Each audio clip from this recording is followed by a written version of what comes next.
अतिशय चिंताजनक परिस्थिती राज्यामध्ये आहे आणि शिक्षकांच्या प्रश्नांवर जेव्हा जेव्हा सभागृहात चर्चा होते तेव्हा तेव्हा त्याला कुठेतरी शिक्षकांच्या प्रश्नांकडे आपण पाहतो आणि एका वेगळ्या दृष्टिकोनातून पाहतो। परंतु सभागृहाला माझी विनंती आहे की शिक्षकांच्या प्रश्नांकडे पाहत असताना शिक्षकाचे प्रश्न म्हणून नाही तर शिक्षण क्षेत्राचे प्रश्न म्हणून जर पाहिलं तर येणाऱ्या भावी पिढ्यांच्या दृष्टीने आपण त्याच्याकडे सकारात्मक दृष्ट्या पाहू शकतो।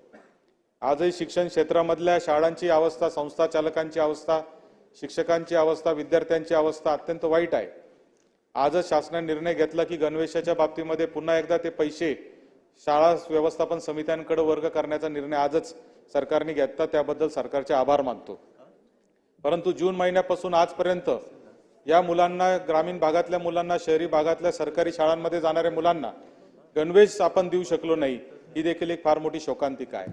शिक्षकांचे पगार वेळेवर होत नाही, शिक्षकांच्या जुन्या पेन्शनची मागणी अजून प्रलंबित आहे। टप्पा अनुदानाच्या बाबतीमध्ये ज्या GR शासनाने काढला त्याची अंमलबजावणी शासनाने केली नाही, पुरवणी मागण्यांमध्ये त्याची तरतूद केली नाही। त्याचबरोबर वेतनेतर अनुदानाच्या माध्यमातून शाळा आणि व्यावसायिक किंवा बाकी शिक्षण देणाऱ्या संस्थांना जे अनुदान आपण देतो ते अनुदान वेळेवर दिलं जात नाही। RTE मध्ये आपण 25% मुलं कंपल्सरी केले, मात्र ग्रामीण भागामध्ये सुरू झालेल्या ज्या इंग्लिश मीडियमच्या शाळा आहेत त्यांचे 25% पैसे वेळेवर न मिळाल्यामुळे आज शाळा बंद करण्याच्या परिस्थितीवर आहे। ही सगळी दुर्दैवी अवस्था मला असं वाटतं की शासनाच्या निदर्शनास आणून देणं हे अत्यंत गरजेचं आहे। शासनाने याच्यावर उपाययोजना करणं अत्यंत गरजेचं आहे। मागच्या सरकारमध्ये तत्कालीन मुख्यमंत्री एकनाथजी शिंदे साहेब आणि शिक्षण मंत्री केसरकर साहेबांच्या माध्यमातून अनेक निर्णय मार्गी लागले, मात्र अद्यापही अनेक निर्णय प्रलंबित आहेत।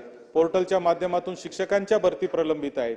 उच्च माध्यमिक आणि जे महाविद्यालय आहे तिथे प्राध्यापकांच्या भरती झालेल्या नाही, त्या प्राध्यापकांच्या भरती होणं देखील अत्यंत गरजेचे आहे। त्याच्यावर अजून अद्यापर्यंत उच्च व तंत्र शिक्षण विभागाने कुठलेही पावलं उचललेली नाही, ही अत्यंत दुर्दैवाची गोष्ट आहे। आणि त्याचाच परिणाम असा आहे की राज्यामधल्या शैक्षणिक दर्जा आहे तो दिवसेंदिवस खालावत चाललेला आहे। मला शासनाचं याच्याकडे लक्ष वेधायचं आहे।